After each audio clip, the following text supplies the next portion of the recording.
Hello everyone, कैसे हैं सारे बच्चे। आई होप आप सभी बहुत बढ़िया होंगे एंड बहुत अच्छे से पढ़ाई भी कर रहे हैं। आज की क्लास में बेटा हम यहाँ पे पढ़ने वाले हैं लेक्चर नंबर 3 पॉलिनेशन। अब देखिए, इस चैप्टर की अगर बात की जाए तो ये 3 मोटे मोटे टॉपिक्स में बटा हुआ था। पहले टॉपिक्स की अगर मैं बात करूं तो इसमें आता है कि मेल फीमेल पार्ट्स कौन कौन से हैं, कहाँ पे आपकी रिप्रोडक्शन हो रही है, गैमीट्स कैसे बनते हैं, ये सारी चीजें।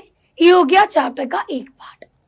चैप्टर का सेकंड पार्ट आता है कि भाई अभी इन दोनों गैमीट्स को पास भी तो आना है, तभी तो आगे जाकर के कहानी आगे बढ़ेगी। तो गैमीट्स पास कैसे आएंगे, किस तरीके से, कौन कौन मदद करेगा उनको पास आने में, और आप इसको आर्टिफिशियली कैसे कर सकते हैं। ये हो गया चैप्टर का सेकंड पार्ट, जो पूरा पार्ट हम आज की क्लास में पढ़ेंगे। And the last part is finally होगी फर्टिलाइजेशन, और फर्टिलाइजेशन के बाद क्या। So now let's start the class. जो बच्चे मुझे नहीं जानते, एक बार झट से उनको अपने बारे में बता देती हूँ। बेटा मेरा नाम है शिवांगी, मैं पढ़ाती हूँ आपको बायोलॉजी। अब इस नाम को कर लीजिए याद, क्योंकि अब आपको पूरे साल रहना है मेरे साथ, ठीक है।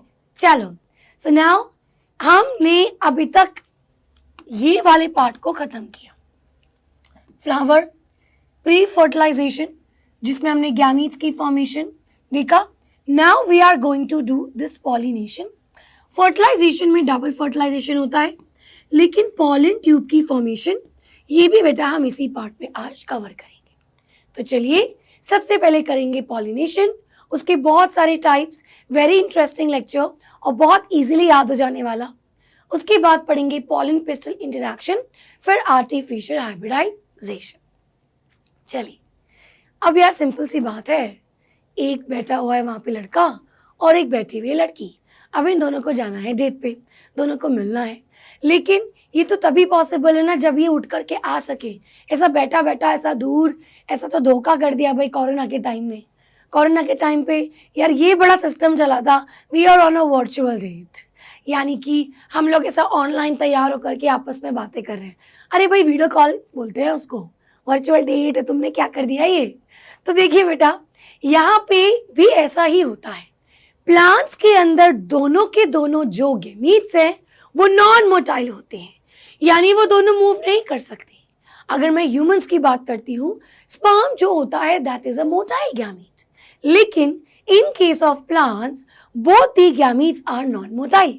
तो ये भाई आपस में कैसे मिलेंगे, कोई तो इनको हेल्प करेगा, कोई तो इनको एक दूसरे के पास लेकर के आएगा, और यहाँ पे इस पूरे प्रोसेस को हम कहते हैं पॉलिनेशन। तो चलिए बेटा,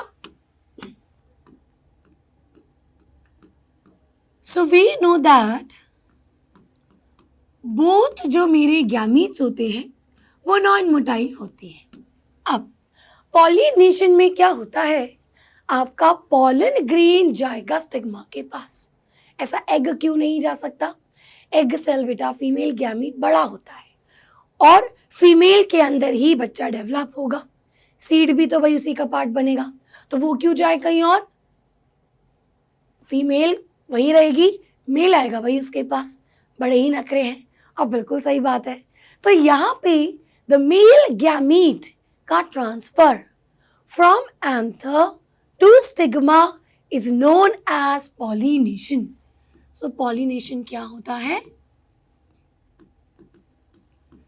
it is the transfer of pollen grain from anther to stigma is known as pollination. अब जब मैं कहती हूँ ट्रांसफर, तो pollen grain is not the gamete। हमें पता है कि pollen grain के अंदर 2 मेल गैमीट होते हैं, और स्टिग्मा कैसा होता है, स्टिग्मा तो ये है बेटा, दिस इज स्टिग्मा। और फीमेल गैमीट कहाँ पे है, फीमेल गैमीट तो ओवरी के अंदर ओव्यूल, ओव्यूल के अंदर एम्ब्रियो सैक, उसके अंदर है। तो भाई पहले तो पॉलन ग्रेन यहाँ पे आएगा, जब यहाँ आएगा तब उसके गैमीट इधर तक पहुंच पाएंगे।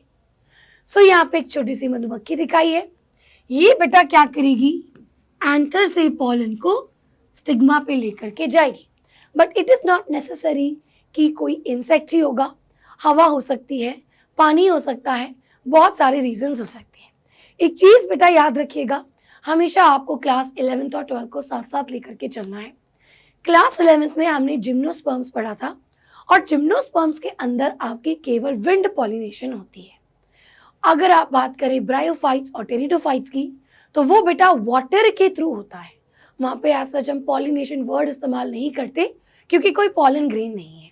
लेकिन आपका ब्रायोफाइट्स और टेरिडोफाइट्स में water is the medium of gamete formation और गैमीट का fusion inside a internal structure होता है। लेकिन जब हम एल्गी की बात करते हैं सबसे प्रिमिटिव, वो भी वाटर में ही उसके गैमीट फ्यूज होते हैं, but it is outside the body. तो ये गैमीट का फ्यूजन आपको इन सभी में डिफरेंस पता होना चाहिए। अब यहाँ पे देखिए, दो मैंने प्लांट बनाए हैं। This is first plant and this is second plant. ठीक है, ABC लिखा हुआ है। ए को अगर आप देखेंगे तो ये बेटा इसी फ्लावर से इसी फ्लावर में हो रहा है। So if you notice this a, ये क्या कर रहा है, आपका transfer of pollen grains from anther to stigma in same flower। Same ही फ्लावर में हो रही है। अगर मैं यहाँ पे बी की बात करूं, ये फ्लावर अलग अलग है लेकिन प्लांट बच्चे सेम है, तो बी में इसको थोड़ा डार्क कलर से लिख देती हूँ या इधर लिख देती हूँ।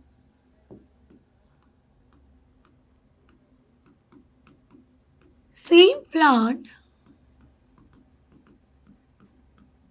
But different flower. अगर मैं सी की बात करूं तो यहाँ पे ऑब्वियसली फ्लावर तो सेम है ही, लेकिन बेटा प्लांट भी यहाँ पे अलग है। तो यहाँ पे ना ही डिफरेंट फ्लावर, ना ही सेम प्लांट, ना ही same flower. So different flower of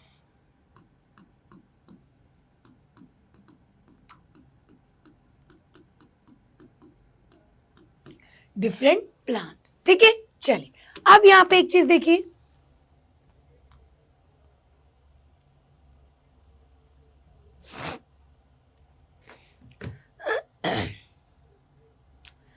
तीनों में अगर आप कोई चीज नोटिस करें, यार ए और बी में क्या हो रहा है। बेटा प्लांट तो सेम है तो डीएनए तो आपका सेम है, यस और नो। भाई इन दोनों कंडीशन में आपका डीएनए तो सेम है, जेनेटिक मटेरियल तो सेम है क्योंकि प्लांट आपका सेम है। अगर मैं सी को देखती हूं तो यहाँ पे बेटा आपका डीएनए डिफरेंट हो जाता है क्योंकि प्लांट ही आपका अलग अलग हो गया। तो ए और बी होता है self pollination, this is self pollination. और सी को बेटा हम कहते हैं क्रॉस पॉलिनेशन, जहां पे आपका प्लांट ही डिफरेंट हो गया। अब फिर भी इस ए बी सी को क्या क्या नाम दिए गए हैं। सो देखिए बेटा, this a is known as autogamy. Auto मतलब खुद, अपने आप एक ही फ्लावर में हो जाएगा। बी बेटा यहां पे होता है गीटोनोगैमी। और सी विच इज क्रॉस पॉलिनेशन, इसको हम यहां पे कहते हैं जीनोगैमी या इसको एलोगैमी भी कहते हैं। अब एग्जाम में क्या क्वेश्चन आता है, देखिए बेटा, यार अगर मैं गिटोनोगैमी की बात करूं, बचपन में आप जो डेफिनेशन पढ़ते थे कि अगर सेम फ्लावर में हो रही है तो सेल्फ पॉलिनेशन, डिफरेंट में हो रही है तो आपकी क्रॉस पॉलिनेशन। लेकिन अभी कहानी डिफरेंट हो गई बेटा, सेम फ्लावर डिफरेंट फ्लावर लेकिन सेम प्लांट अगर है तो वो सेल्फ पॉलिनेशन ही होगा। तो अगर डिफरेंट फ्लावर है तब भी सेल्फ पॉलिनेशन होगा if it has the same flower, sorry the same plant. केवल क्रॉस पॉलिनेशन तब कहलाएगा जब आपके प्लांट ही अलग अलग है। अगर मैं यहाँ पे गिटोनोगैमी की बात करूं, इसके पास दो फीचर्स हैं। देखिए क्या, इन केस ऑफ गिटोनोगैमी, अगर आप यहां पे ध्यान से देखें, सो बेटा genetically it is similar to self pollination या ऑटोगैमी। भाई जेनेटिकली तो ये सेल्फ पॉलिनेशन जैसा है। क्यों? क्योंकि भाई डीएनए तो उसका सेम है, जेनेटिकली डिफरेंट, जीनोटाइप तो सेम ही होगा। लेकिन अगर मैं फंक्शनली बोलूं, यानी ये काम कैसे कर रहा है, जो इसका फंक्शन है, दैट इज क्रॉस पॉलिनेशन की तरह। अब ऐसा क्यों बोला? देखिए बेटा, अगर मेरा एक ही फ्लावर है, उसी में मेरे पास एंथर और स्टिग्मा है, तो ये पॉलिनेशन अपने आप हो जाएगी। लेकिन दूसरे फ्लावर तक जाने के लिए या दूसरे प्लांट तक जाने के लिए पॉलन ग्रेन को सहायता की जरूरत है। उसे कोई विंड की, वाटर की, इंसेक्ट की, कोई बैट की, किसी भी चीज की जरूरत पड़ सकती है। सो यहां पे गिटोनोगैमी इज बेटा similar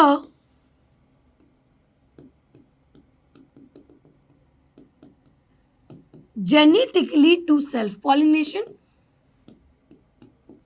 and similar phenotypically कह रहे हैं, functionally।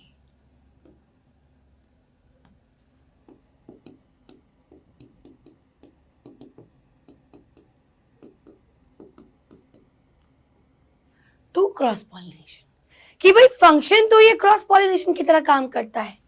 इसका मतलब क्या? इसको जरूरत होगी किसी सहायक की, उसको हम पॉलिनेटर्स कहेंगे। लेकिन सेल्फ पॉलिनेशन में पॉलिनेटर्स की जरूरत नहीं है। तो नाउ बेटा, ये तो हमने एक फ्लो चार्ट के एक टेबल, मतलब नॉट अ टेबल, एक डायग्राम के थ्रू कुछ चीजों को समझा। अब यहाँ पे कुछ और चीजें देखते हैं कि सेल्फ पॉलिनेशन और क्रॉस पॉलिनेशन में और क्या चीजें हमें पढ़नी है। सो देखिए बेटा, सेल्फ पॉलिनेशन में हमने दो टाइप्स पढ़े, ऑटोगैमी एंड गिटोनोगैमी। ऑटोगैमी के अंदर हम फर्दर अभी देखेंगे क्लिस्टोगैमी और कैस्मोगैमी। नाउ क्रॉस पॉलिनेशन में क्यों की जरूरत होती है पॉलिनेटर्स की? तो जब बेटा नॉन लिविंग पॉलिनेटर्स होंगे तो उसको ए बायोटिक कहेंगे, और जब लिविंग पॉलिनेटर्स हैं तो उसको बायोटिक कहेंगे। यानी कि कोई हवा है, पानी है, तो वो ए बायोटिक फैक्टर है। लेकिन अगर कोई बर्ड है, इंसेक्ट है, तो वो आपका बायोटिक हो गया। ए बायोटिक में हम विंड पॉलिनेशन पढ़ेंगे, जिसको अनीमोफिली कहते हैं, वाटर पॉलिनेशन कहेंगे, जिसको हाइड्रोफिली कहेंगे। बायोटिक में भी अलग अलग नाम से अलग अलग चीजें जानी जाती हैं, जो हम अभी देखेंगे। सो नाउ बेटा, सबसे पहले लेट्स अंडरस्टैंड सेल्फ पॉलिनेशन। अब ध्यान से सुनिएगा, सेल्फ पॉलिनेशन में आपके पास दो कंडीशन थी, same flower same plant, different flower same plant. सबसे पहले let's talk about the autogamy. So autogamy में देयर इज फ्लावर भी हमारा सेम है। अब इस चीज में क्या क्या चाहिए होना है? देखिए बेटा, अगर मेरा सेम फ्लावर के अंदर पॉलिनेशन हो रही है तो यहाँ पे ऑब्वियसली उसमें स्टेमिन और पिस्टल दोनों होना चाहिए।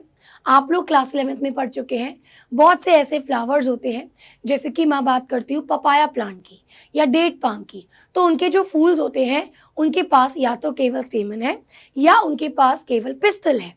लेकिन अगर मैं बात करूंगी ऑटोगैमी की, ये तभी पॉसिबल है जब मेरे एक फ्लावर में पिस्टल और स्टेमिन दोनों होगा। तो यानी बेटा फ्लावर बाइसेक्सुअल होना चाहिए। अगर फ्लावर बाइसेक्सुअल नहीं होगा तो बात नहीं बनेगी।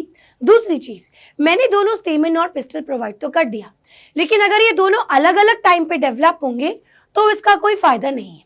मतलब एंथर में से जब पॉलन झड़ेगा और स्टिग्मा जब रेडी होगा पॉलन को रिसीव करने के लिए, तो ये दोनों चीजें साथ साथ होनी चाहिए। सो अगली चीज,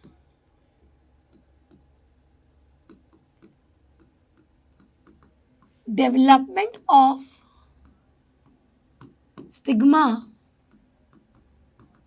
and anther at same time. Now, next चीज, ये एक फ्लावर में पास पास भी होने चाहिए। अब मान लो एक ऐसा है और एक ऊपर है, तो भैया बात कैसे बनेगी? दोनों को ऐसा पास पास क्लोज होना चाहिए, तभी जाकर के बात बनेगी। सो अगर ये दोनों क्लोज टू ईच अदर होंगे तब ये इजीली पॉसिबल हो पाएगा।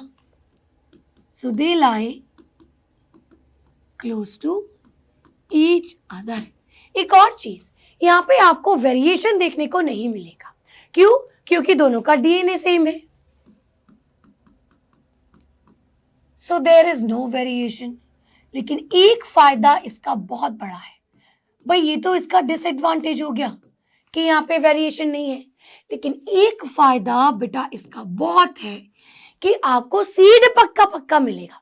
मतलब पॉलिनेशन होने की गारंटी है, पॉलिनेशन होगा तो फर्टिलाइजेशन की गारंटी है, और फर्टिलाइजेशन होगा तो सीड बनने की गारंटी है।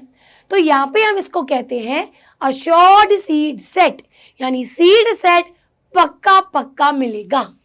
सो एडवांटेजेस यहाँ पे होंगे एश्योर्ड सीड सेट। ठीक है, चलिए बेटा अब यहाँ पे मैंने आपको दो चीज बताई थी, एक जिसको कहते हैं क्लिस्टोगैमस और एक बेटा जिसको कहते हैं कैस्मोगैमस। क्लीज को थोड़ा सा स्टाइल मार करके बोल देना क्लोज। क्लोज का मतलब ऐसे फ्लावर्स जो कि क्लोज होते हैं उसमें जब सेल्फ पॉलिनेशन होगा तो उसको क्लिस्टोगैमिस कहेंगे या क्लिस्टोगैमी कहेंगे, या उन फ्लावर को क्लिस्टोगैमस फ्लावर कहेंगे। सो क्लिस्टोगैमस फ्लावर के अंदर देयर आर क्लोज फ्लावर। यहाँ पे बेटा हमेशा सेल्फ पॉलिनेशन ही होगा। ऑब्वियसली कोई और कंडीशन यहाँ पे हो ही नहीं सकती। अगर फ्लावर क्लोज है तो क्लोज होने का मतलब क्या है कि जो एंथर है और जो स्टिग्मा है, these are not exposed। बड़ी इंपॉर्टेंट चीज है बेटा, फ्लावर मेरा ऐसा है, ऐसा बंद एक कली की तरह, तो इसके अंदर मेरा जो एंथर होगा, जो स्टिग्मा होगा, वो एनवायरमेंट से अभी एक्सपोज नहीं हुआ, तो वो अंदर है और अंदर ही चुपके चुपके आपस में कुछ कुछ ये सेटिंग कर रहे हैं। भाई तो क्या सेटिंग कर रहे हैं? इनके अंदर फर्टिलाइजेशन जरूर होगा और इनको बेटा कोई भी चांस नहीं है कि यहाँ पे कोई दूसरा पॉलन ग्रेन आएगा। यहाँ पे हमेशा हमेशा आपको देखने को मिलेगी सेल्फ पॉलिनेशन। अगर मैं कैस्मोगैमस की बात करती हूं तो ये कहलाते हैं ओपन फ्लावर, यानी कि इसमें एंथर और स्टिग्मा आपके एक्सपोज्ड है। अब ऐसा भी हो सकता है, मान लीजिए कि एक फ्लावर है और ये दूसरा फ्लावर है, इसमें आपस में गुटरगु चल रही है, इसमें आपस में गुटरगु चल रही है, मतलब इसमें ऑटोगैमी और इसमें ऑटोगैमी। लेकिन क्या पता, वो कहते हैं ना what God has decided for us nobody knows. क्या पता हम जिसको हमेशा के लिए मान के बैठे हैं, क्या पता कल को कोई और आ जाए, कोई अच्छी न्यूज आ जाए, कोई हमारी लाइफ में कुछ ऐसा हो जाए जो हमने कभी प्लान ही नहीं किया था। और यही होता है, गॉड के पास हमेशा एक बढ़िया प्लान होता है। सो किस तरीके से होगा, यहां से कभी भी कहीं से भी कोई पॉलन इसमें आ सकता है। अब मैं ये नहीं कह रही कि ये अपने आप आएगा, है तो ये non motile, you never know, कोई हवा चल गई, कोई बर्ड आ गई, कोई बटरफ्लाई आ गई जो यहां से गलती से पॉलन लेकर के इसके पास आ जाए। अब ये है तो सेम प्लांट का, तो ऑब्वियस सी बात है ये यहाँ पे जब पॉलन इसके स्टिग्मा पे आएगा तो वो पॉलन ट्यूब को बनाएगा भी जरूर। सो यहाँ पे बेटा होता क्या है, एंथर और स्टिग्मा क्योंकि एक्सपोज्ड होते हैं, there are chances of self pollination and also cross pollination. अब हो सकता है क्रॉस पॉलिनेशन ना हो, किसी दूसरे प्लांट का ये पॉलन ग्रेन ना ले, होता है ऐसा, लेकिन गिटोनोगैमी तो हो सकती है। सो मैं यहाँ पे कह सकती हूँ, सिंपल मैं लिख देती हूँ कि यहाँ पे सेल्फ पॉलिनेशन भी पॉसिबल है और क्रॉस पॉलिनेशन, यानी ऑटोगैमी, गिटोनोगैमी, जीनोगैमी सब यहाँ पे पॉसिबल है। चलिए अब very very important example NCERT में दिया है बेटा, ऑक्सैलिस वायोलिया एंड कैमेलिना। ये बेटा 3 फ्लावर्स हैं, 3 प्लांट्स के नाम हैं जिनमें इस तरीके के फ्लावर देखे जाते हैं। This is look at here, ये मुझको यहाँ पे क्लोज फ्लावर भी दिख रहा है और मुझे यहाँ पे ओपन फ्लावर भी दिख रहा है। Now the next we have is geitonogamy, और गिटोनोगैमी पे हम डिस्कस कर चुके हैं कि ये होता है same plant but it is different flower, और ये वाला पॉइंट यहाँ पे आपको ऐड कर देना है, याद रखना है। चलिए, अब खूब पढ़ लिया हमने सेल्फ पॉलिनेशन। अब यहाँ पे बारी आएगी क्रॉस पॉलिनेशन पढ़ने की। क्रॉस पॉलिनेशन में अपने आप कोई चमत्कार नहीं होगा। वो कहते हैं ना कि अब अगर आपको किसी से मिलना है, कोई दोस्त बनाना है, तो यार घर बैठे बैठे तो होगा नहीं। आजकल तो बड़ा फैशन चला है। अब भाई पता नहीं आप लोग इस फैशन पे अपनाएंगे या नहीं, वी नेवर नो। बट आजकल टिंडर और मेरे को तो ज़्यादा नाम भी नहीं आते हैं, इनका फैशन है। बट अभी मैं बहुत पुराने ज़माने की नहीं हूँ, लेकिन तुम लोगों के ज़माने की तो नहीं हूँ ना। तो अभी ये वाला फैशन अपना नहीं था, है ना। तो अपने में होता था भाई, जब तक आप क्लास में नए नए आए हो, कोई अगर आपसे बात नहीं करेगा तो आपके दोस्त नहीं बनेंगे। आप खुद अगर जाके किसी से बात नहीं करोगे तो आप दोस्ती नहीं बनाओगे। ऐसे बैठे बैठे मोबाइल में दोस्ती तो नहीं होती।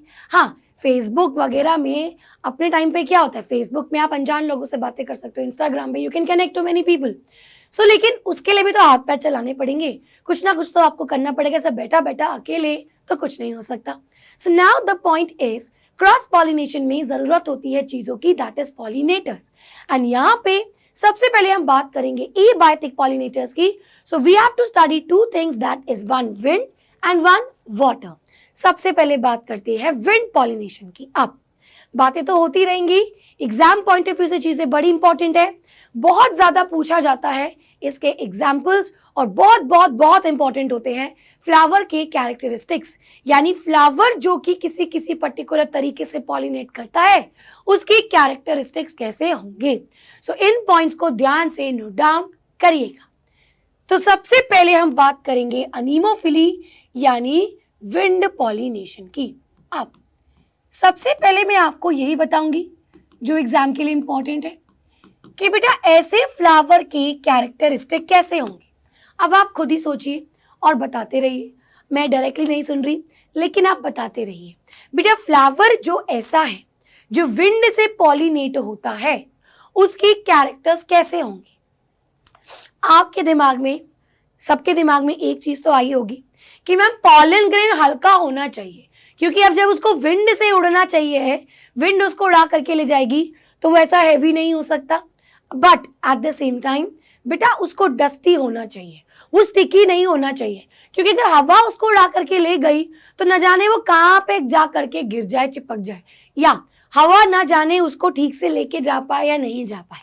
तो सबसे पहले इंपॉर्टेंट चीज यहाँ पे यही है कि जो पॉलन ग्रेन है उसको होना चाहिए लाइट, स्मॉल, डस्टी, या कह सकती हूं नॉन स्टिकी। अब ये पॉलन किसके पास जाएगा, ये स्टिग्मा के पास चाहिए। तो स्टिग्मा ऐसा होना चाहिए कि ऐसा छुप के ना बैठा हो, मतलब पॉलन जब उस पे आए तो वैसे बिल्कुल उसको दूर दूर से देख पाए। तो स्टिग्मा बेटा ऊपर होगा, मतलब बाहर की तरफ बड़ा बड़ा दिखना चाहिए, और फेदरी होना चाहिए कि ऐसे हवा में मटकता रहे और ऐसे पॉलन को मजाक मजाक में कैच भी कर ले। सो यहाँ पे बेटा जो आपका स्टिग्मा होना चाहिए, it should be feathery, it should be long. Now same anther से जब पॉलन को लेकर के आएंगे तो वो भी बेटा लॉन्ग होंगे, यानी ये दोनों अच्छे खासे एक्सपोज्ड होने चाहिए। अब ये एक्सपोज तब हो पाएंगे जब आपका जो सेपल्स है या पेटल्स है वो छोटे छोटे हो। तो यहाँ पे यही कहानी है, पेटल्स और सेपल्स यहाँ पे स्मॉल होते हैं,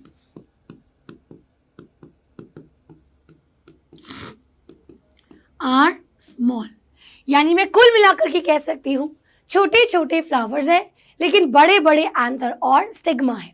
ना दूसरी चीज बेटा, ऐसे जो फ्लावर होंगे, हवा जब आएगी तो ऐसा एक फूल तो पड़ के ऐसा नहीं देखेगा हवा आजा आजा मुझे ले जा, भाई बहुत सारे। अब जब हवा आ ही रही है, इतनी मेहनत हो ही रही है, तो बहुत सारे पॉलन ले जाओ ना यार।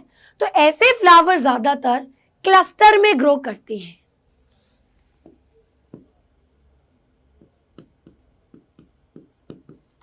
Cluster of flowers. अब एक चीज बहुत इंपॉर्टेंट जो बच्चे मिस कर जाते हैं, मैं हर चीज का लॉजिक बताऊंगी ताकि आपको ये पॉइंट्स रटने ना पड़े, आपको अपने आप स्टोरी बनाते रहो और आपको याद आता रहे। देखिए बेटा, अब क्या है, क्लस्टर में आ रहे हैं तो खूब सारे पॉलन ग्रेन्स आगे भग के जा रहे हैं। अब इतने सारे पॉलन जब जा रहे हैं हवा में, तो हवा का कोई भरोसा है क्या? न जाने कौन से कहाँ गिर जाए, कहाँ बीच में रुक जाए, कोई पॉलन कहीं खो जाए, कहीं और जाकर के गिर पड़ जाए, तो बेटा बहुत कम चांसेस होते हैं कि वो अपनी सही जगह पे पहुंच जाए। अब जब इतनी कम चांसेस हैं तो उसको कहाँ पे पहुंचना है? ओव्यूल के अंदर जाएगा ना, अल्टीमेटली स्टिग्मा में आएगा, फिर उसके गैमीट को ओव्यूल के अंदर, एम्ब्रियो सैक के अंदर एग के पास जाना है। तो ऐसे फ्लावर के अंदर एक ही ओव्यूल होता है, एक आपके पिस्टल में, एक ओवरी में एक ही ओव्यूल होता है। भाई बहुत सारे ओव्यूल का मतलब नहीं है आपने ओव्यूल बना दिए 10, आ रहा है पॉलन आपके पास 2। क्यों ऐसा धोखा, क्यों करना ऐसा? ऐसा बाकी का दिल नहीं दुखेगा, उनको बुरा नहीं लगेगा कोई पॉलन हमसे मिलने नहीं आया? भाई ऐसा नहीं होता। सो यहाँ पे बेटा याद रखिएगा कि मेजॉरिटी केसेस में देखा गया है कि एक ओवरी के अंदर एक ही ओव्यूल होता है।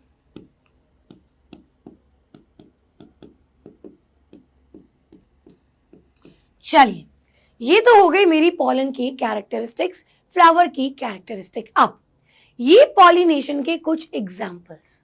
ज्यादातर जो खेत में आप सीरियल्स उगाते हो, राइस, ज्वार, बाजरा, वीट, मक्का, ये ज्यादातर बेटा विंड से पॉलिनेशन होते हैं।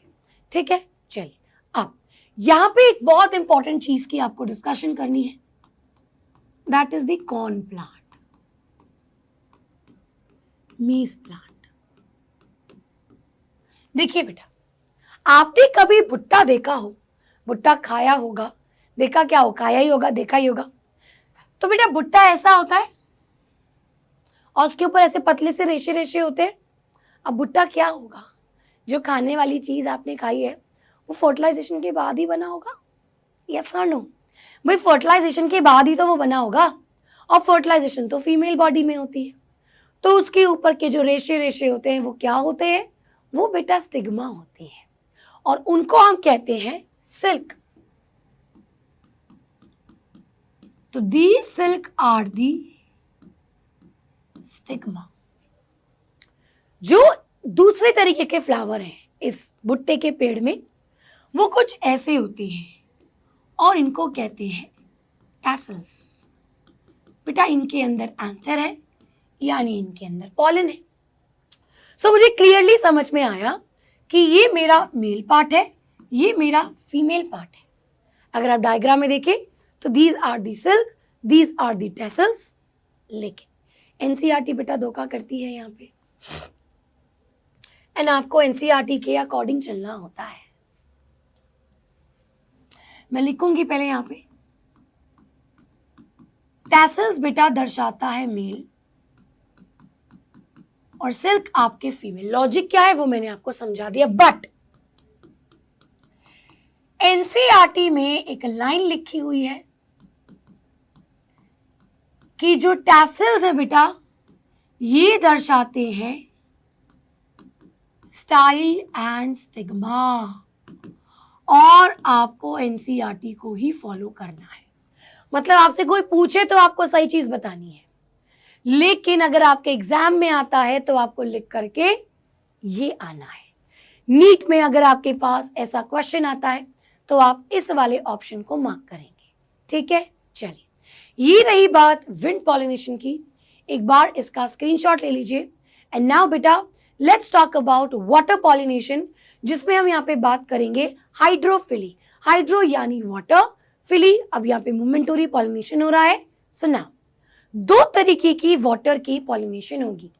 भाई कुछ पेड़ ऐसे होते हैं जो समुद्र के ऊपर या पानी के सतह पे होते हैं, फ्लावर जो होता है वो सरफेस पे ही होता है, ज्यादा ऐसा नीचे नहीं होता। लेकिन प्लांट्स वो भी तो हैं, फूल उनके अंदर भी हैं जो बिल्कुल नीचे हैं, जो एकदम गहराई में है, यानी पानी के अंदर है। सो दो तरीके की पॉलिनेशन कहलाती है। एक बेटा हम यहाँ पे डिस्कस करेंगे एपीहाइड्रोफिली और दूसरा हाइपोहाइड्रोफिली। देखिए नाम से ही आपको याद हो जाएगा, एपी मतलब ऊपर, हाइपो मतलब नीचे, मतलब कम नीचे। एपी यानी कि फ्लावर्स यहां पे सरफेस पे होते हैं। सो flowers at surface of water. तो बेटा पॉलिनेशन भी वाटर के सरफेस पे होती है।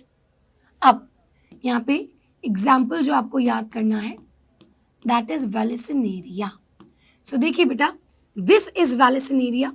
ये वेलिसिनेरिया का ये है हमारे स्टेमिनेट फ्लावर, और ये इस तरीके से जो पॉलन ग्रेन है ये ऐसे यहाँ पे पिस्टिलेट फ्लावर के पास ऐसा पहुंचेगा।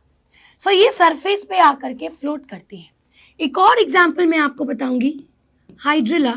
तो इन दोनों में ये बेटा दोनों ही फ्रेश वाटर के प्लांट्स हैं और इनमें एपीहाइड्रोफिली होती है। दूसरा आपके पास आता है हाइपोहाइड्रोफिली, और उसमें जो एग्जाम्पल आपको याद करना है that is Zostera. It is a marine plant. इसमें नीचे आपकी पॉलिनेशन होती है। अब हर चीज की तरह हम यहाँ पे भी फ्लावर के कैरेक्टर्स को देखेंगे, क्योंकि ये बहुत बहुत बहुत इंपॉर्टेंट पॉइंट्स हैं। सबसे पहला बेटा, ये जो फ्लावर है, अगर मैं यहाँ पे देखूँ या यहाँ पे देखूँ, तो पॉलन ग्रेन को ऐसा पानी में फ्लोट होना है। तो भाई पॉलन ग्रेन तो सॉरी, आज गला थोड़ा सा खराब है। ये पॉलन ग्रेन को बेटा कुछ ऐसा होना चाहिए कि इजीली पानी में फ्लोट कर सके। तो पॉलन ग्रेन आपके रिबन शेप होते हैं और फ्लोट कर सकते हैं। So pollen grain are long ribbon shape and they float. दूसरी इंपॉर्टेंट चीज बेटा, इन पॉलन ग्रेन के पास होती है म्यूसिलेजिनस कोटिंग, जो इसको भीगने से बचाता है। अब बोलोगे मैम क्या बात कर रही हो यार, पानी के अंदर है, पानी के अंदर सब कुछ है, वही पैदा हुआ वही मरना है, वेटिंग से बचाना है। पानी के अंदर सब कुछ खराब हो जाता है बेटा। प्लांट्स भी हो सकते हैं, लेकिन कुछ तो उनके पास होता होगा जो वो उसमें अच्छे से रह पाते हैं। ये बेटा जो आपके पॉलन ग्रेन्स होते हैं, इनके ऊपर एक म्यूसिलेज की कोटिंग होती है, म्यूकस जैसे सब्सटेंस की, जो बेटा इसको सड़ने से, खराब होने से प्रोटेक्ट करता है। सो ये दो पॉइंट्स बहुत बहुत इंपॉर्टेंट है। एंड नाउ एग्जाम में आपके पास एक क्वेश्चन आता है। सो दिस इज वेलिसिनेरिया बेटा, इस पे क्वेश्चन आता है, there are certain water plants जो आपके वाटर पॉलिनेशन नहीं होता। अब ये कैसी बात है, वाटर के प्लांट्स है लेकिन वाटर से पॉलिनेशन नहीं होता, क्योंकि बेटा जो उसके फ्लावर है वो दोनों के दोनों मेल और फीमेल पार्ट्स बिल्कुल पानी के ऊपर है। तो पानी कैसे उनको हेल्प करेगी पॉलिनेशन करने में। सो यहाँ पे बचती हैं बाकी चीजें, जैसे कि विंड पॉलिनेशन और इंसेक्ट पॉलिनेशन। सो ये है आपका water lily and water hyacinth, Eichhornia. इन दोनों के अंदर बेटा विंड पॉलिनेशन होती है या इंसेक्ट पॉलिनेशन होती है, लेकिन वाटर पॉलिनेशन नहीं होती है। क्लियर? चल, अभी तक जो जो पॉइंट्स मैंने आपको बताए, मजाल है उसके बाहर तुम्हारा कोई क्वेश्चन आ जाए। अब हम बात करते हैं बायोटिक फैक्टर्स की, जो लिविंग पॉलिनेटर्स आपके हैं। सबसे पहले will talk about the entomophily, यानी कि इंसेक्ट पॉलिनेटर्स। देखिए बेटा, इंसेक्ट अलग अलग तरीके के होते हैं, अच्छे इंसेक्ट, बुरे इंसेक्ट, हर तरीके के होते हैं। कुछ इंसेक्ट ऐसे होते हैं जो खूबसूरत, अभी खूबसूरती वही वाली बात है ना, खूबसूरती हमारी आंखों में होती है, जो हमको अच्छा लगता है, जिसको हम खूबसूरत मानते हैं, हमारे लिए वो बहुत सुंदर है। दुनिया के लिए जाए बाढ़ पे, दुनिया को फिर कोई दूसरा ही क्यों ना पसंद हो। तो बेटा कुछ इंसेक्ट्स ऐसे होते हैं जो कलरफुल, ब्राइट कलर फ्लावर्स को पसंद करते हैं, और कुछ इंसेक्ट ऐसे होते हैं जिनके लिए डल कलर के फ्लावर्स बहुत अच्छे हैं। तो उसका मतलब ये नहीं है डल कलर के फ्लावर्स हमको नहीं पसंद तो बेकार है, भाई उनके लिए तो वो सबसे ब्यूटीफुल है ना। कुछ फ्लावर्स कुछ इंसेक्ट्स खुशबूदार फ्लावर के पास आते हैं और कुछ इंसेक्ट स्ट्रॉन्ग सेंट जो कि हमको अनप्लेजेंट लगे उसकी तरफ अट्रैक्ट होती है। सो देखिए बेटा, मॉथ्स, फ्लाइज, बटरफ्लाइज, बीस्ट, ये याद रखेंगे। बीस्ट सबसे ज्यादा डोमिनेंट यानी सबसे ज्यादा प्लांट्स का जो पॉलिनेटर होता है दैट इज बीज। ये एंटोमोफिलस फ्लावर है यानी जो इंसेक्ट से पॉलिनेटिंग होते हैं, लार्ज होते हैं, बड़े बड़े फ्लावर्स हैं, कलरफुल्स हैं। लेकिन अगर मैं मॉथ्स की बात करूं तो इनको व्हाइट कलर के पसंद है, बटरफ्लाई को रेड कलर के पसंद है। बीज बेटा यूवी रेडिएशंस की मदद से आता है। ऐसे फ्लावर के पास नेक्टर बहुत ज्यादा होता है क्योंकि इनको फूलों के पास ये आ क्यों रहे हैं, आजकल के जमाने में कोई किसी की फालतू की मदद नहीं करता और पता नहीं ऐसा कब हुआ क्यों हुआ, लेकिन ये शायद बहुत पहले से ही चला आता है। हर किसी को बदले में कुछ चाहिए, अभी यहाँ पे बदले में कुछ चाहिए तो फ्लावर को तो मिल रहा है पॉलिनेशन, इंसेक्ट्स को मिलता है rewards, that is the nectar. तो हर चीज का सिग्निफिकेंस है बेटा, these are the rewards, question आता है, ठीक है। इंसेक्ट के लिए नेक्टर उसका रिवॉर्ड है जिससे वो खाना बना पाता है ना। सेंटेड हो सकते हैं, किसी के पास खराब हो सकती है ना। वेरी वेरी इंपॉर्टेंट बेटा, पॉलन का जो सरफेस होता है वो रफ होता है, स्टिकी होता है ताकि वो इंसेक्ट की बॉडी में इजीली चिपक पाए। और हमने क्या पढ़ा था, पॉलन किट। अगर आपको याद हो तो मैंने आपको बोला था एंथर पढ़ाते समय कि टेपिटम बेटा पॉलन किट बनाता है जो इंसेक्ट पॉलिनेशन में मदद करता है। सो ये वही स्टिकी सब्सटेंस है which is form by tapetum जो बेटा पॉलिनेशन में मदद करेगा। अब कुछ इंसेक्ट्स ऐसे भी होते हैं, कुछ गंदे दोस्तों की तरह। अब गंदे दोस्त बोलो होते नहीं है, चालाक दोस्त। एग्जाम में क्या करते हैं, यार प्लीज मुझे ये वाला क्वेश्चन दिखा दे, मेरी बहुत बैंड बजी पड़ी है, मुझे कुछ नहीं आ रहा, प्लीज मुझे ये वाला क्वेश्चन दिखा दे। और आप क्या करते हो, उसको ऐसा दिखा देते हो, देख ले भाई जल्दी जल्दी देख ले, मैम देख रही है, ठीक है। और उसके बाद आप पूछते हो यार मेरे को तो सब कुछ आता है लेकिन एक क्वेश्चन मेरे को नहीं बन रहा है, मैं पूछ लेता हूँ। उसके बाद वो तुम्हें देखता ही नहीं है, भाई तुम कौन, मैं किसी को नहीं जानता। और या ऐसा भी करते हैं, एग्जाम के समय तो धोखा देते हैं, एग्जाम की प्रिपरेशन के टाइम भी धोखा देते हैं। तुमको फोन करके बोलेंगे यार मैंने तो ना कुछ नहीं पढ़ा है, यार मेरे को कुछ समझ नहीं आ रहा, प्लीज मुझे ये टॉपिक बता दे, मेरे को बहुत दिक्कत हो रही है, ये मेरे को अच्छे से आता है लेकिन ये यार तो मुझे समझा दे। आप उसको घंटों बिता देते हो, उसको बढ़िया तरीके से नोट्स देते हो, उसको सारा समझाते हो, व्हाट्सएप में उसको फटाफट इमेजेस सेंड कर देते हो, बहुत लंबे लंबे वॉइस नोट्स भेज देते हो, उसको समझ में आ जाता है।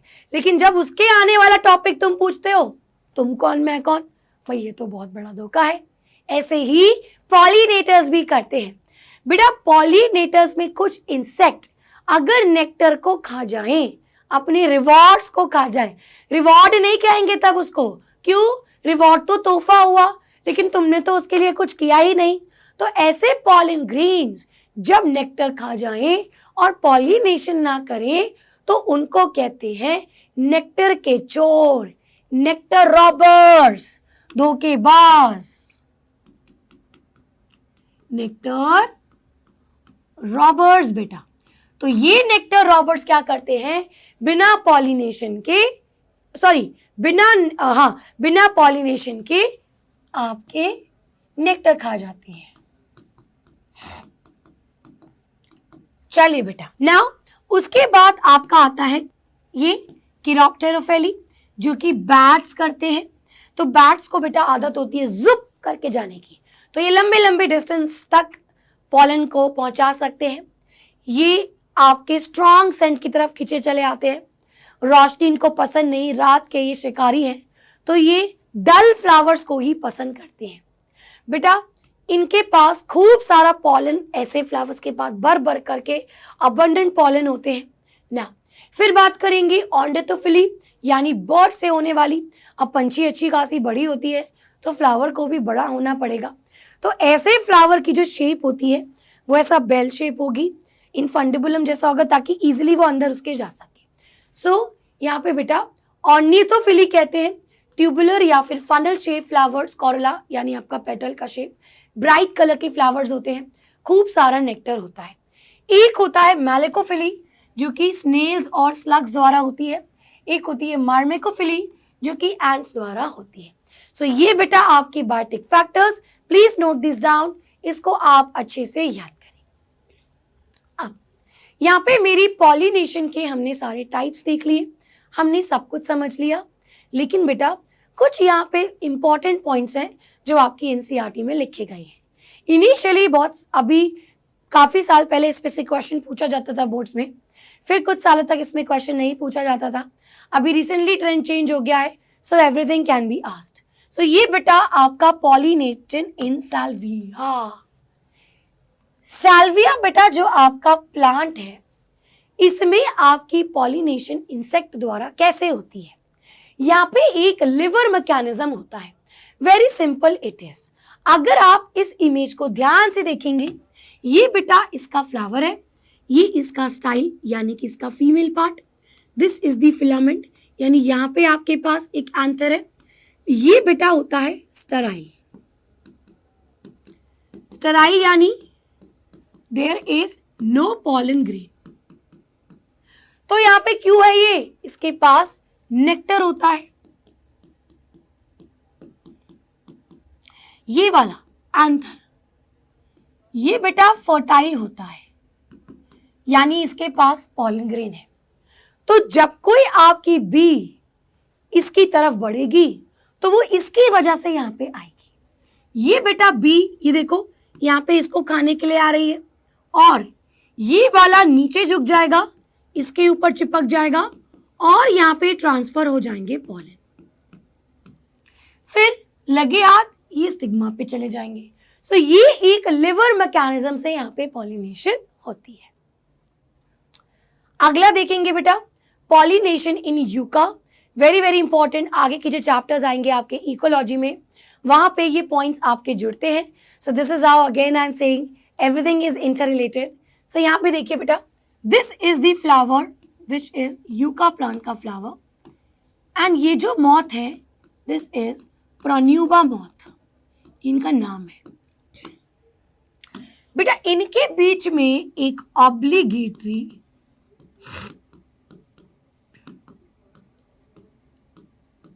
सिम्बायोटिक रिलेशन है, इसको हम टाइट 1-to-1 म्यूचुअलिज्म कहते हैं। अब देखो लिख तो दिया है, मतलब क्या है सुनो बेटा। ये प्रोन्यूबा जो मॉथ है ये क्या करता है? एग्स को ले करता है, और यूका बेटा उसको नेक्टर प्रोवाइड करता है, और इसके साथ इसकी पॉलिनेशन हो जाती है। नेक्टर नहीं, सॉरी पॉलिनेशन, सॉरी बेटा नेक्टर नहीं लिखेंगे। आप देखिए यूका प्लांट के जो ओवरी के लोक्यूल्स हैं, जहां पे ओव्यूल्स प्रेजेंट होते हैं, इन लोक्यूल्स में आकर के ये मॉथ अंडे दे सकता है। तो मॉथ को क्या फायदा हो रहा है? उसको एग्स ले करने हैं। लगे हाथ ये मॉथ यूका प्लांट के लिए पॉलिनेशन कर देता है। तो यूका को क्या फायदा हो रहा है? उसके साथ पॉलिनेशन हो रहा है। अब ये तो हो गया सिम्बायोटिक रिलेशनशिप, जहां पे दोनों एक दूसरे को फायदा करते हैं, या इसको म्यूचुअलिज्म भी कहते हैं। दोनों एक दूसरे को फायदा कर रहे हैं। बट ऑब्लिगेटरी और टाइट 1-to-1 क्यों लिखा? यानी ये केवल ऐसा एक दूसरे के साथ ही करते हैं।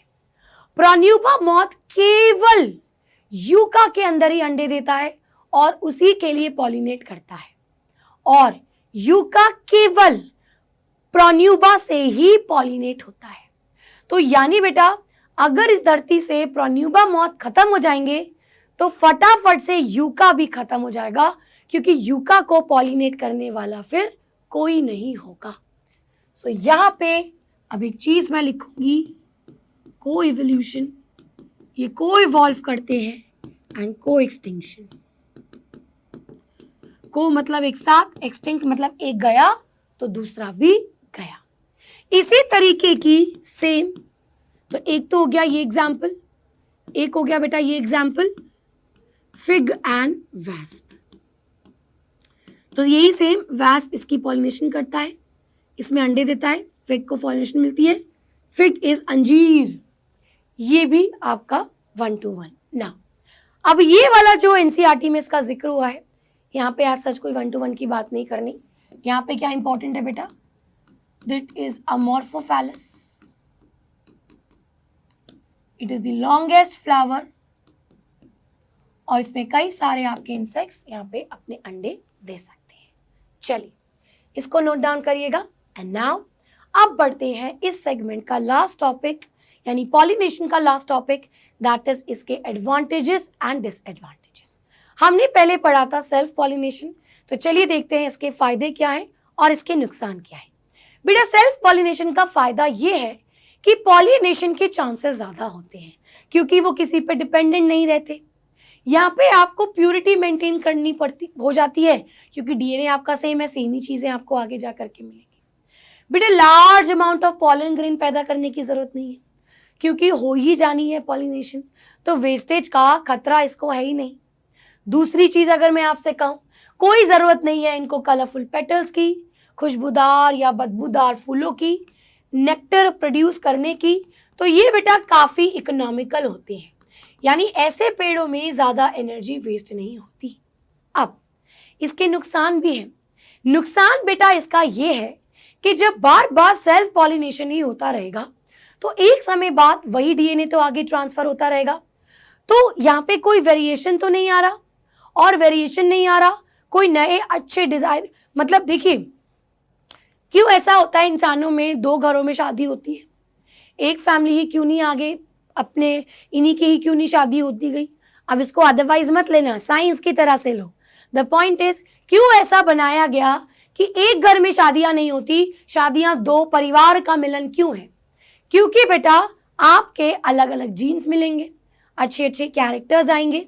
जो हार्मफुल कैरेक्टर्स हैं, मान लो मुझ में कोई बीमारी है, या मेरी फैमिली में, लेट्स सपोज, या अपनी फैमिली को नहीं करते, किसी की फैमिली में जो कोई मतलब कोई नहीं है, वो एलियन, उसमें कोई बीमारी है, ठीक है, तो बेटा अगर आपस में करेंगे तो वो बीमारी तो कंटिन्यू होती रहेगी। लेकिन अगर उनकी शादी किसी और से होगी, दूसरी फैमिली से, तो चांसेस है ना वो बीमारी के जीन्स एलिमिनेट हो जाए या वो रेसेसिव हो जाए। सो बेटा यहाँ पे भी यही हिसाब किताब है। जो आपका सेल्फ पॉलिनेशन होता है, क्योंकि वही डीएनए आगे पास ऑन होगा, तो चांसेस होते हैं खराब जीन्स के आगे बढ़ते जाने की, और कोई नए पावरफुल जीन्स बेटा आगे इंट्रोड्यूस नहीं हो पाते। सो प्रोजेनी वीक होती जाती है जनरेशन आफ्टर जनरेशन, और there is less chances of production of new varieties and new species. यानी बेटा यहां पे हो जाता है inbreeding depression. Inbreeding depression बोले तो एक ही ब्रीड में बार बार करके डिप्रेशन, वीक प्रोजेनी आ जाना। चलिए अब हम बात करते हैं क्रॉस पॉलिनेशन की। बेटा क्रॉस पॉलिनेशन के पहले नुकसान देखिए। नुकसान यानी कि ये दूसरे चीजों पे डिपेंडेंट होते हैं हमेशा, जो कि पॉसिबल नहीं है। भाई कब तक दूसरों के भरोसे रहोगे, कब तक बोलोगे अपने दोस्त को भाई आधे चैप्टर तू पढ़ ले, आधे मैं पढ़ लूंगा। भाई सारे पढ़ के चले जाओ ना, एंड टाइम पे उसने धोखा दे दिया, तुम क्या कर लोगे? तो सबको सबका फायदा देखना है, लेकिन खुद का नुकसान क्यों देखते हो भाई? तो बेटा आपको एक्सटर्नल एजेंसीज पे डिपेंड होना, it is very dangerous. Economical नहीं है, खूब सारी खुशबू, खूब सारा प्यार, खूब सारा नेक्टर, खूब सारे पॉलन, ये हर समय उसको लेकर के चलना पड़ता है। अनडिजायरेबल कैरेक्टर्स भी आते हैं।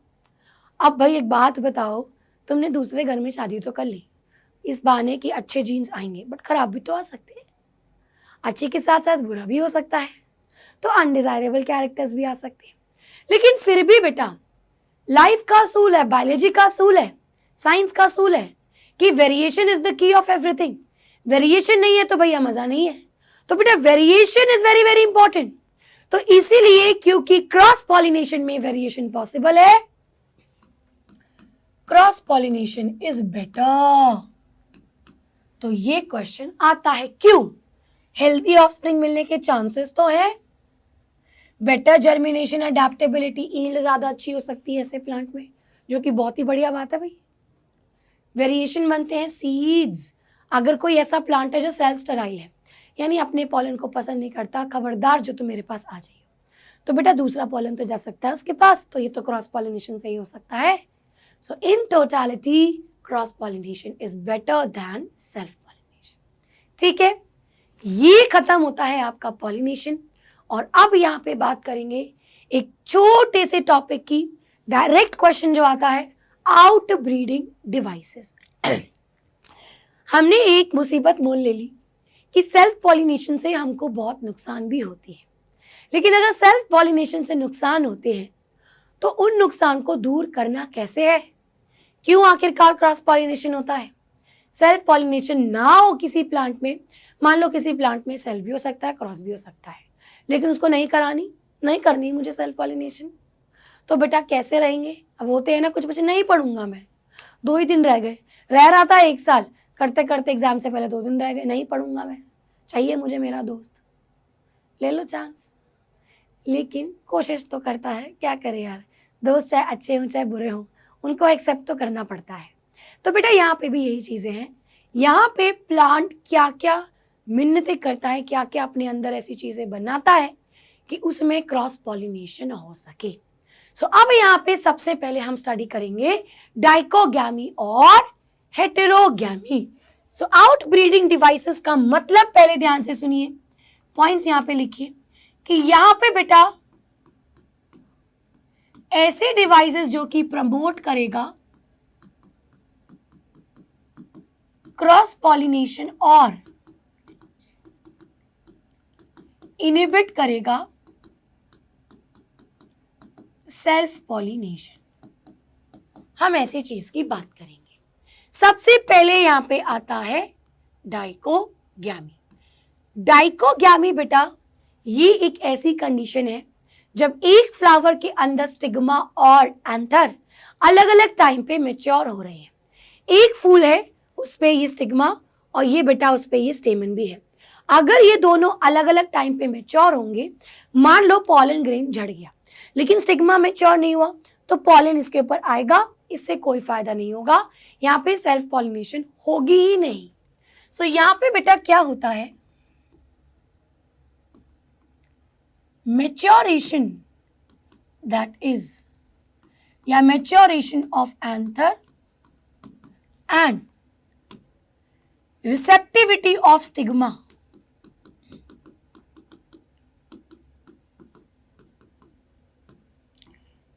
ये बेटा डिफरेंट टाइम पे होती है। ठीक है, ताकि इनमें सेल्फ पॉलिनेशन अवॉइड हो जाए। अब इसमें 2 कंडीशंस आती हैं। एक बेटा इसमें होता है प्रोटोएंड्री, प्रोटो यानी पहले, एंड्री यानी एंड्रोशियम, यानी ऐसे फ्लावर्स जिसमें एंड्रोशियम मैच्योर्स फर्स्ट, ठीक है, और प्रोटोगाइनी जिसमें बेटा गाइनोशियम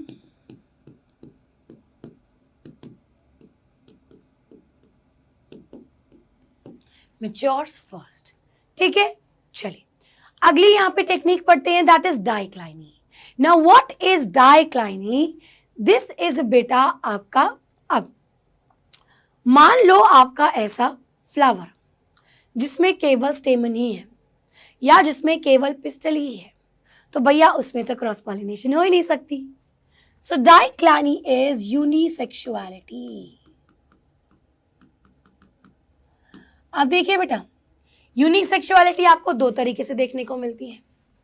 अगर मैं प्लांट्स की बात करूं, सो यहां पे मैं 2 प्लांट्स की बात करूं, एक आपके मोनोशियस और एक बेटा डाइशियस। अब देखिए मोनोशियस और डाइशियस का क्या मतलब है। मोनोशियस का अगर मैं यहां पे बोलती हूं, मैं कुकुम्बर की, और let's talk about cucumber and coconut, बेटा इनके अंदर आपके फीमेल एंड मेल फ्लावर्स, मतलब पिस्टल और स्टेमन अलग अलग फ्लावर में होता है, लेकिन बेटा एक ही प्लांट में होता है। So female and male flower are on same plant. यानी कि मान लो अगर ये कोई प्लांट है तो बेटा कुछ आपके स्टिग्मा वाले होंगे, कुछ आपके एंथर वाले होंगे, एक ही में प्रेजेंट है। ये आपकी होती है मोनोशियस कंडीशन। दूसरी कंडीशन बेटा जैसे कि डेट पाम, जो एग्जाम्पल लिखवा रही हूँ फालतू में नहीं लिखवा रही हूँ, इन्हीं एग्जाम्पल से क्वेश्चन आता है बेटा। जैसे कि पपाया, ये बेटा आपके कैसे होते हैं, इसमें आपका ईदर फीमेल और male flower in one plant. Dioecious का मतलब क्या होता है, डाई मतलब टू, दो बॉडी, मेल और फीमेल बॉडी अलग अलग है। या तो एक पेड़ होगा जिसमें केवल फीमेल फ्लावर्स होंगे, या तो एक पेड़ होगा जिसमें केवल मेल फ्लावर्स होंगे। अब हमें क्या करना है, हमें देखना है कि किस में क्रॉस पॉलिनेशन करवा सकते हैं। बेटा मोनोशियस के अंदर ऑटोगैमी नहीं हो सकती, आपने सेल्फ पॉलिनेशन की एक चीज तो अवॉइड कर दी, लेकिन बेटा इनके अंदर गिटोनोगैमी हो सकती है। तो सेल्फ पॉलिनेशन वाला गिटोनोगैमी यहाँ पे है। ऑब्वियसली जीनोगैमी भी हो सकती है, क्रॉस पॉलिनेशन भी हो सकती है, लेकिन डाइशियस के अंदर ऑटोगैमी भी नहीं हो सकती और बेटा यहाँ पे गिटोनोगैमी भी नहीं हो सकती। यानी इसमें बेटा ओनली पॉसिबल है क्रॉस पॉलिनेशन। ठीक है, चलिए please note this down, this is diclining. Now next बेटा यहाँ पे जो तीसरी टेक्निक है that is herkogamy. Now what is a herkogamy? ये बेटा अलग अलग स्पेशियल अरेंजमेंट है कि मान लो अब एक ही फूल है और दोनों एक दूसरों को झेल रहे हैं, तो अभी क्या करेंगे, ये चला जाएगा ऊपर, ये चला जाएगा नीचे, या एक यहाँ एक ऐसा, यानी ये दूसरों को अवॉइड कर रहे हैं, देख ही नहीं रहे हैं। सो यहाँ पे बेटा क्या होता है, स्पेशल अरेंजमेंट। उस स्कूल में कभी कभी ऐसा होता था कि जब आप के दोस्त से या आपको किसी के साथ बिठा दिया है मैम ने और आपकी उसके साथ लड़ाई हो गई हो और आप डेस्क में दो लोग बैठे हुए हो और आप बराबरी का नाप करके स्केल से एक लाइन खींच देते हो, है ना। हमने तो किया है, स्केल से बेटा ऐसा एक लाइन खींच देते हैं कि भाई तू इस साइड नहीं हाथ रख सकता और मैं उस साइड हाथ नहीं रख सकती, और ऐसे बैठ जाते हैं और ऐसे लड़ते भी हैं, कोनियां भी मारते हैं कि भैया इधर इधर ना आ सके कोई, है ना, या कॉपी रख देते हैं। तो ऐसा डिवीजन बना देते हैं कि भाई तुम मेरी जगह में नहीं आ सकते, मैं तुम्हारी जगह में नहीं आ सकती, ऐसे कट्टर लड़ाई हो जाती है। तो ऐसा ही यहाँ पे हिसाब किताब है। अब एक फूल में अगर स्टेमन भी है और पिस्टल भी है तो ये एक दूसरे में एक स्पेशल अरेंजमेंट बना देते हैं कि भाई हम दोनों एक दूसरे से बात नहीं करेंगे। सो यहाँ पे बेटा देयर इज अ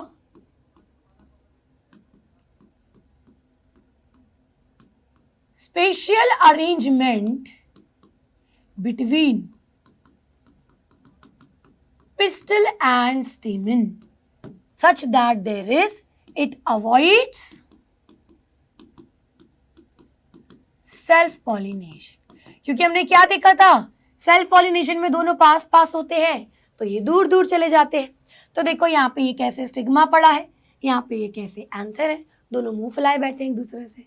चलो आगे देखो बेटा, इसी के अंडर एक दूसरा आता है दैट इज हेटेरोस्टाइली। तो स्टाइली बोले तो स्टाइल यानी आपका क्या, दी गाइनोशियम, इसकी लेंथ अलग अलग होती है। तो एक फ्लावर है बेटा जिसको हम कहते हैं primrose flower, this is primrose plant. Primrose में दो तरीके के फ्लावर होते हैं, एक आपका होता है पिन फ्लावर जिसमें स्टिग्मा आपका लॉन्ग होता है, और एक होता है आपका थंब फ्लावर जिसमें स्टिग्मा आपका शॉर्ट होता है। ठीक है, चलिए तो ये सारी हमारी थी out breeding devices, very very important question, और ये बेटा आपका यहाँ पे चीजें हुई। अच्छा एक और चीज रह गई दैट इज सेल्फ इनकम्पैटिबिलिटी। बेटा ये भी एक और आउट ब्रीडिंग डिवाइस है, तो वहां पास कितने हो गए, ये तीसरा, ये तो इसी के अंडर था, ये मेरे पास चौथा।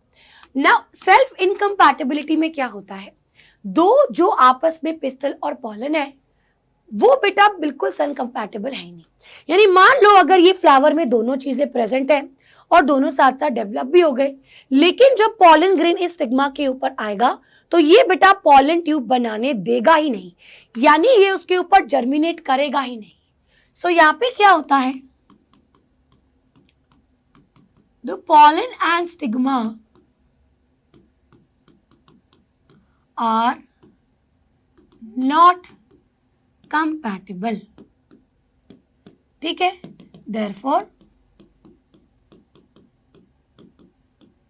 No pollen tube formation. तो बेटा वो पॉलन ट्यूब बनाएगा ही नहीं, तो वो कब बनाएगा, जब उसका कोई कंपैटिबल क्रॉस पॉलिनेशन वाला पॉलन आ जाएगा। चलिए, ये यहाँ पे खत्म होता है पॉलिनेशन कंप्लीटली, उसका छोटा सा आउटब्रीडिंग डिवाइसेस। अब नाउ बेटा पॉलन जो स्टिग्मा पे आएगा तो होगा क्यों, इतनी देर से 1 घंटे से मैम आप जो पढ़ा रही हैं, इसका मतलब क्या है, इसका मतलब है इस साइड में that is pollen pistol interaction.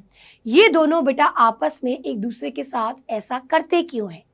अब आपका पॉलन पिस्टल ये कैसे इंटरैक्ट करता है, सो ध्यान से देखिए बेटा, कुछ चीजें मैंने आपको पहले भी बताई है कि ये आपका पॉलन ग्रेन यहाँ पे आते हैं।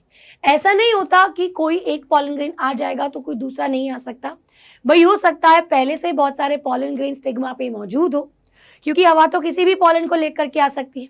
लेकिन ऐसा नहीं होता कि खरबूज के पेड़ में कभी तरबूज का पॉलन आया और खरबतूज बन जाए, ऐसा कभी नहीं हो सकता। तरबूज के ही पॉलन को लेगा, खरबूज के ही पॉलन ग्रेन को लेगा। सो बच्चों यहाँ पे क्या होता है, जब आपका कंपैटिबल पॉलन आता है, चाहे वो लास्ट में आता है पहले आता है, वहां पे बेटा पॉलन ट्यूब की फॉर्मेशन हो जाएगी। और ऐसा भी जरूरी नहीं है कि ये पॉलन ट्यूब बहुत सारी बनती है या कम बनती है, जितने पॉलन आएंगे अगर कंपैटिबल है तो एक साथ बहुत सारी पॉलन ट्यूब बन सकती है। अगर आप यहाँ पे देखेंगे, ये एनसीईआरटी का डायग्राम है, ये बेटा इस स्टिग्मा इस स्टाइल के अंदर खूब सारी पॉलन ट्यूब बनी हुई है।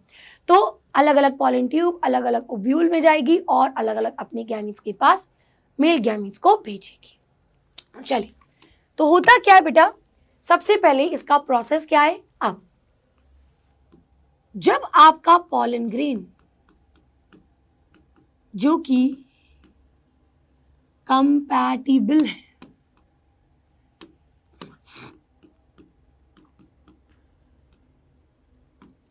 जो कि कंपैटिबल है, ये बेटा स्टिग्मा के ऊपर आएगा। अब ये स्टिग्मा के ऊपर आएगा तो स्टिग्मा उसको रिकॉग्नाइज कर लेगा। अब यहां पे केमिकल रिएक्शन होगा, स्टिग्मा के ऊपर बेटा कुछ शुगरी सब्सटेंसेस होते हैं, पॉलन ग्रेन उसको एब्जॉर्ब कर लेगा। So pollen grains absorbs sugary substance from stigma, और तब बेटा पॉलन ट्यूब की फॉर्मेशन होगी। नाउ अगर आपको याद हो, पॉलन ट्यूब में हमने क्या पढ़ा था कि ये बेटा इंटाइन है जो ऐसे पॉलन ट्यूब बन करके निकलती थी, और एक्साइन से ये आती थी जर्म पोर के थ्रू। तो इट इज द इंटाइन जो स्वेल्स अप, तो यही चीज यहां पे होगी बेटा, intine forms the pollen tube and बेटा it emerges from the germ.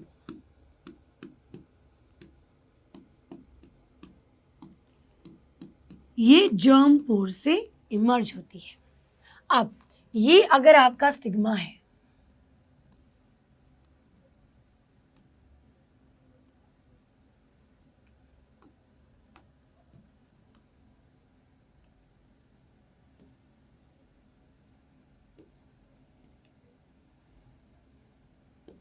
ये ओव्यूल है, ओव्यूल के अंदर एम्ब्रियो सैक है, यहाँ पे आपके पास एग है। अब एग के पास इसको ऐसे आना है और अपने मेल गैमीट को छोड़ना है। तो यहाँ पे कुछ सेल्स होंगे। तो ज्यादातर बेटा कैसे होता है, हॉलो स्टाइल होती है, यानी स्टाइल हॉलो होती है, ऐसे ऐसे जाती रहेगी। कभी कभी सेल होंगे तो डाइजेस्ट करेगी, तो पेक्टिन प्रेजेंट होता है, पेक्टिन को डाइजेस्ट करने वाला एंजाइम, और ऐसे पॉलन ट्यूब जाती रहेगी। अब यहाँ पे पॉइंट क्या क्या इंपॉर्टेंट है, ये पॉलन ट्यूब अंदर कैसे पहुंचती है। सबसे पहली चीज, पॉलन ट्यूब बेटा एंटर करती है ओव्यूल फ्रॉम माइक्रोपाइल, यस और नो, माइक्रोपाइल ट्यूब से एंड करती है। दूसरी चीज बेटा, हमने क्या देखा था, सिनर्जिड्स के पास इस तरीके से यहाँ पे ऐसा फिलीफॉर्म अपैरेटस होता था जो गाइड करती है पॉलन ट्यूब को।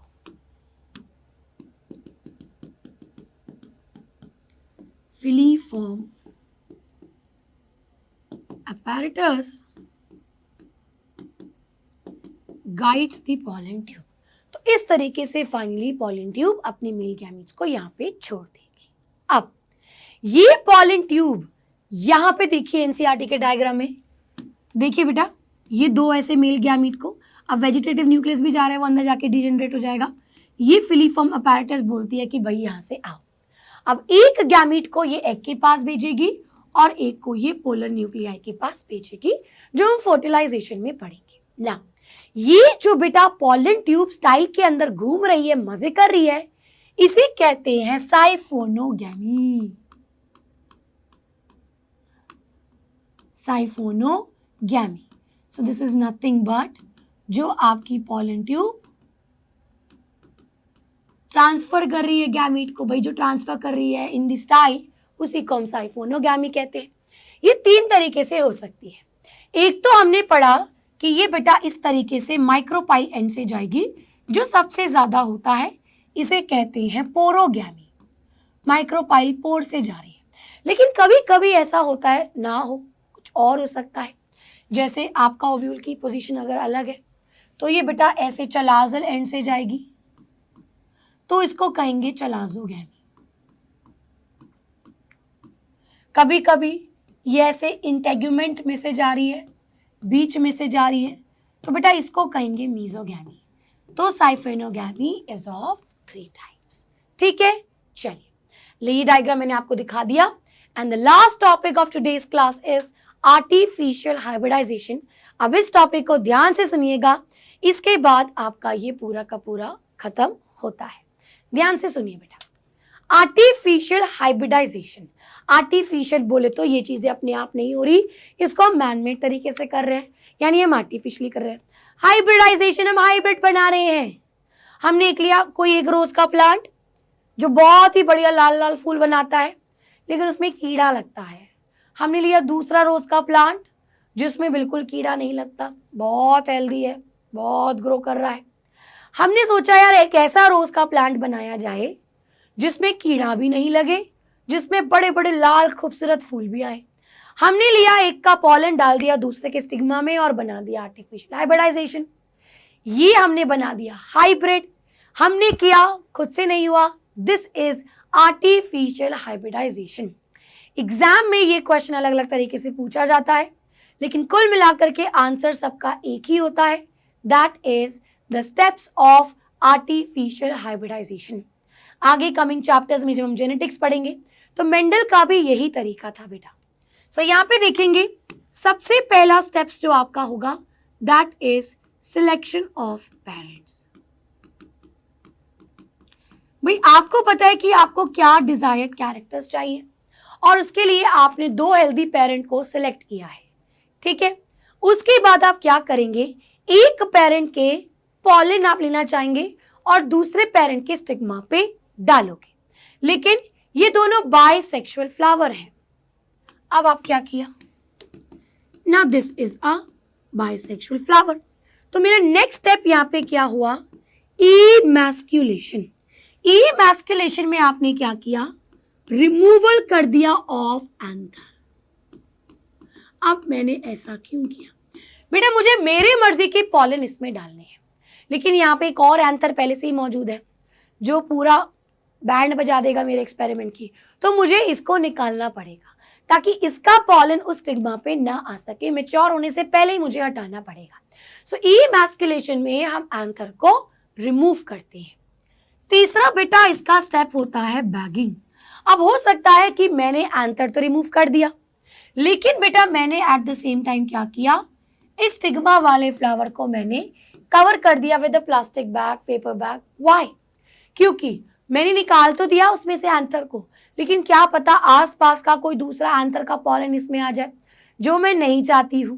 तो बेटा मैंने इसको कर दिया बैगिंग। अब मैंने क्या किया, जब तक ये मैंने बैग किया तब तक मैं दूसरा पॉलन जो मेरे को डालना था वो मैं ले आई, और बेटा मैंने कर दिया pollination of my desired pollen. मैंने डिजायर्ड पॉलन ग्रेन इसमें डाल दिया। अब the last step is missed by everyone बेटा, एंड दैट इज रीबैगिंग। अब रीबैगिंग में क्या होता है, मैंने मेरी पसंद का पॉलन ग्रेन तो स्टिग्मा पे छिड़क दिया, लेकिन बेटा हो सकता है कि कोई और पॉलन उसके ऊपर आकर के उसकी पॉलन ट्यूब पहले बन जाए और वो आपका अपने गैमीज को ट्रांसफर कर दे। इसीलिए हम यहाँ पे पॉलिनेशन करने के बाद जब तक इसमें पॉलिनेशन स्टार्ट मतलब आगे नहीं बढ़ती, पॉलन ट्यूब जर्मिनेशन नहीं होता, तब तक मैं इसको यहाँ पे कर दूंगी rebagging. So this is the artificial hybridization. So with this thing बेटा आज हमने एक मेजॉरिटी पार्ट कवर किया इस चैप्टर का। ना last class will be the final lecture of this chapter, जिसमें हम पढ़ेंगे फर्टिलाइजेशन, और फर्टिलाइजेशन के होगा उसके बाद क्या होगा उसके लिए हमें मिलना पड़ेगा अगली बार, और आपको मुझे बताना पड़ेगा इस क्लास में कि आपको ये क्लास कैसी लगी। कमेंट्स करते रहिए बेटा, आपके कमेंट्स मेरे लिए बहुत जरूरी है। It will give me a boost, it will help me to know understand you people what you want, है ना।